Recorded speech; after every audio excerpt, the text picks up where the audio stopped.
لو عايزة تعرفي ازاي المفروض تجهزي بشرتك قبل الميك اب بحركات بسيطة بس هتفرق في شكل الميك اب جدا جدا جدا، كملي معايا الفيديو. عشان بقى تجهزي وشك للميك اب، ايا كان الميك اب اللي هتحطيه ده، ميك اب سهره، ميك اب عادي، ميك اب لمناسبه عاديه، في خطوات كده لازم نمشي عليها.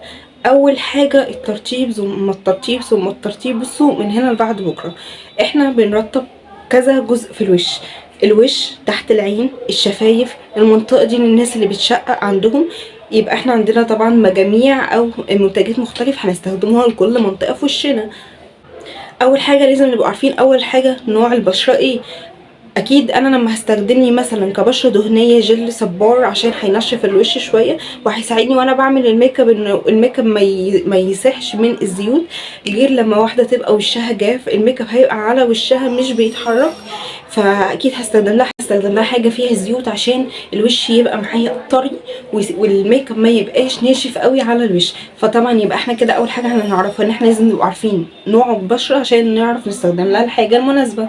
تاني حاجه، لو احنا مش بنعمل سكراب لوشنا، مش بنعمل سكراب لشفايفنا، الحاجات دي كلها هتخلي الميك اب مجير. عارفين لما بنلاقي مشكله بنوته بتعمل ميك اب في البيت ان هي بتلاقي وشها مجير ده يا اما بتمسح الفاونديشن وهي بتحطه، يعني اهي البيوتي بلندر اهي بتمسح كده الميك اب، يا اما مش مرطبه كويس، يا اما مش عامله تقشير كويس لوشها.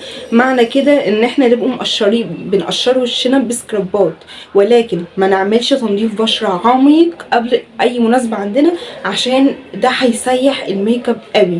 معظم العرايس اللي بيبقى عندها مشاكل زي مشكله عمر عيسى ان العروسه ساح منها الميك اب، احتمال وارد وكبير جدا جدا ان هي تبقى عامله تنظيف بشره. تنظيف البشره ده معناه ان الزيوت هتطلع في الوش مش هيستحمل الميك اب اللي عليه وهيسيح الميك اب اللي على الوش. الشفايف، لما نيجي نرطب الشفايف كده بتخلي الروج معانا كاننا بنقول للروج اثبت النهارده وبكره وبعده كمان. ليه؟ لان الترطيب ده بيخلي الشفايف طريه جدا والروج ماسك في الشفايف على طول، لا هو بقى مقشر والقشره هتتشال والروج هيروح معاه ولا اي حاجه من الكلام ده. الروج هيبقى فعلا عارف يعمل وظيفته كويس وان هو يبقى ماسك في الشفايف كويس جدا جدا جدا. منطقه تحت العين بقى والمنطقه دي، المنطقتين دول من اكتر المناطق اللي لازم يترطبوا كويس قوي. ليه؟ لان دول من المناطق الحساسه، المناطق اللي بتشقق بسرعه قوي في الوش معروفه، الجبهه، تحت العين، وحوالين الفم. تعالوا بقى اوريكم الطريقه الصح والممتازه عشان نحضر بشرتنا لاي ميك اب هنعمله. اول حاجه بشرتك جافه دهنيه عاديه مختلطه، ميه الورد انا حطاها في الازازه دي. ميه الورد بقى بتعمل كده فريش للوش وتخليه لحد ما نخلصه ميك اب الوش فعلا تحسوا كده فيه ترطيب زياده عن كمان المرطب، بتخلي الوش فريش كده وجميل، وكمان بتثبت الميك اب على الوش اطول فتره ممكنه. خطوه مهمه جدا بين الخطوه والتانيه نسيبوا البشره تنشف من اللي عليها. ما ينفعش ابقى حاطه ميه الورد، ميه لسه ما نشفتش على الوش وارجع احط وراها المرطب، انت كده ما عملتيش اي حاجه، بالعكس وش مش هيستفاد من الحاجات اللي انت بتعمليها ورا بعض دي. حطينا بقى ميه الورد، تاني حاجه المفروض نعملها ان احنا نرطب بقى الوش. هنرطبه يا اما بجل صبار، يا اما باي كريم مرطب للبشره الجافه الدهنيه المختلطه والعاديه، يا اما برضو باي كريم خفيف احنا نحتاجه. انا هرطب دلوقتي بسرافيل كريم خفيف، تقدري بقى انت ترطبي باي حاجه تشوفيها مناسبه ليكي، وطبعا كمان تبقى مناسبه لنوع بشرتك.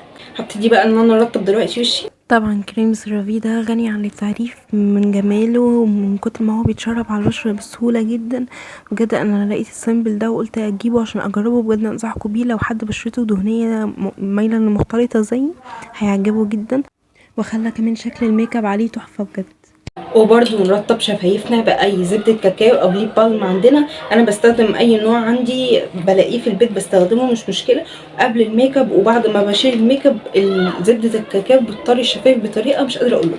طبعا احسن زبدة كاكاو انا جربتها كانت بتاعه شاو، كمان في لابيلو كويسه جدا. ترطيب الشفايف ده اللي غنى عنه الصراحه، بيخلي الشفايف طريه جدا والروج شكله حلو كمان على الشفايف. الخطوه الاخيره تحت العين ومنطقه الجنب الشفايف دي، وكده وشك جاهز للميك اب اللي احنا هنحطه. تعالى نعمل الخطوه سوا. طبعا انا كنت مستخدمه في الفيديو ارجانتو كلير لان انا لقيت دكتور هاني الناظر كان بيقول عليه ان هو كويس جدا. تقدري انتي برضو تستخدمي الكريم المناسب ليكي. هو مش بيعمل حاجه غير انه يرطب، لكن تنوير وانه يفتح تحت العين لا، دي مش وظيفته. هو وظيفته بس مجرد انه ترطيب، ولكن ترطيبه كويس جدا. وبرضو انا نسيت اقول لكم ان احنا لازم برضو نرطب رقبتنا مع وشنا، لان هي برضو بتبقى ناشفه جدا ومحتاجه الترطيب ده. بس كده وشنا يبقى جاهز لاي ميك اب احنا حاطينه. بس كده فيديو تجهيز البشرة قبل الميك اب خلص. متنسيش بقى تعملي لي لايك وسبسكرايب وكومنت حلو كمان. يلا باي باي.